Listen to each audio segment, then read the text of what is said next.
Let me ask you something. You earn somewhere between $70,000 and $90,000 a year. That feels like a decent salary, maybe even a good one. So why does it feel like there is nothing left at the end of the month? After Australia takes its share, tax, Medicare, super, and after Sydney takes its share, rent, transport, food, the average person earning $80,000 a year is left with roughly $1,900 a month to actually build with. That is the number. And by the end of this video, you are going to understand exactly where every dollar went. And more importantly, which of those dollars you can actually take back. Let's decode it. Every single line. We are going to use $80,000 as our base, right in the middle of where most Sydney earners sit. But I will give you the numbers for 70 and 90 as well, so you can find exactly where you land. Step 1. Gross salary. $80,000 a year. That is $6,667 a month before a single thing comes out. First, income tax. Australia taxes you on a sliding scale. A bracket system, not a flat percentage. On $80,000, your total income tax is approximately $14,200 a year. That is $1,183 a month. Gone. If you earn $70,000, your tax is around $11,700. If you earn $90,000, closer to $19,700. Second, the Medicare levy, 2% of your taxable income. This funds Australia's public health system. On $80,000, that is $133 a month. Third, superannuation. Your employer contributes 11.5% of your salary directly into your super fund. On $80,000, that is $9,200 a year going into super. That money is absolutely yours, but you cannot access it until age 60. After tax, Medicare, and super, your actual take-home on $80,000 is approximately $5,250 a month. Write that number down, $5,250, because now, Sydney starts. The median weekly rent for a one-bedroom apartment in Sydney right now sits between $580 and $660 per week. For this breakdown, we are going to use $1,800 a month. Realistic for a share arrangement or outer suburb. Transport. Daily Opal card commuting, $180 a month. Groceries, $650 per month for a single person in Sydney.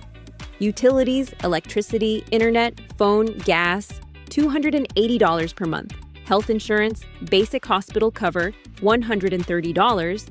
Subscriptions, streaming, gym, apps, $150. Eating out, coffee, social spending, $400 per month, conservative. Total essential spending, $2,590 per month.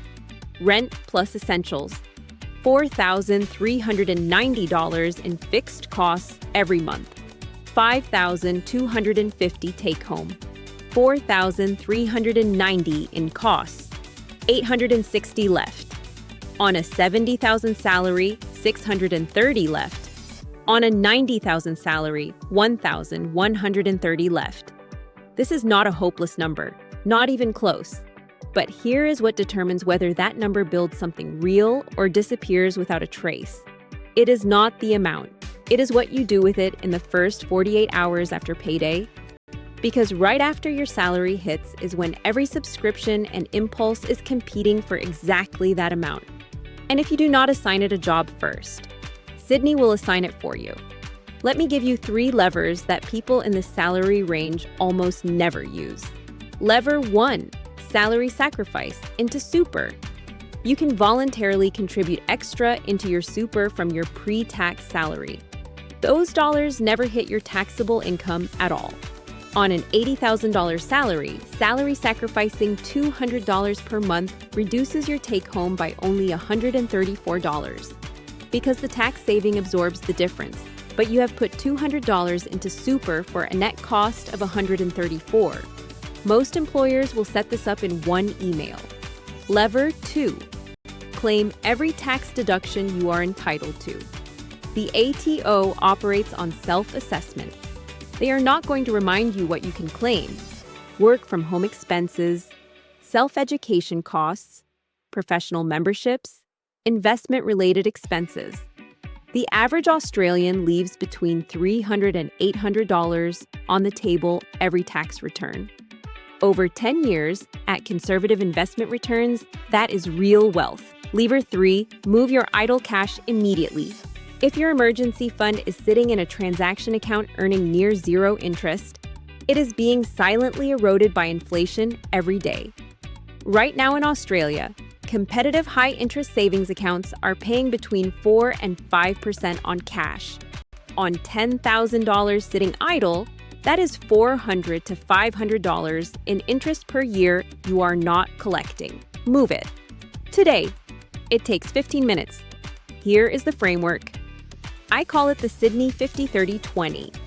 50% to fixed and essential costs, 20% wealth building. Non-negotiable. On $5,250 take-home, that is $1,050. This leaves your account on payday, automated, before you make a single other decision. Not at the end of the month, payday, first. $1,050 per month at 8% average annual return. That becomes $192,000 in 10 years, $618,000 in 20 years, $1.4 million in 30 years. From an $80,000 Sydney salary, after rent, after tax, after everything we just calculated, the 30% left, that is your lifestyle, guilt-free, because everything important has already moved. Now, if $1,050 is not where you are right now, if you are on $70,000 and you have $630 left, I want to say this clearly, the amount does not matter.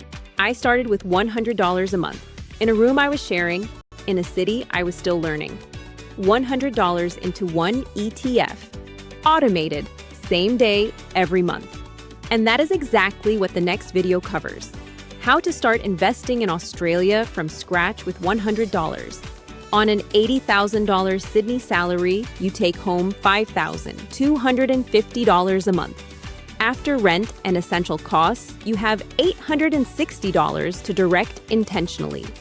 3 levers that change the number immediately: salary sacrifice, full deductions, and a HISA.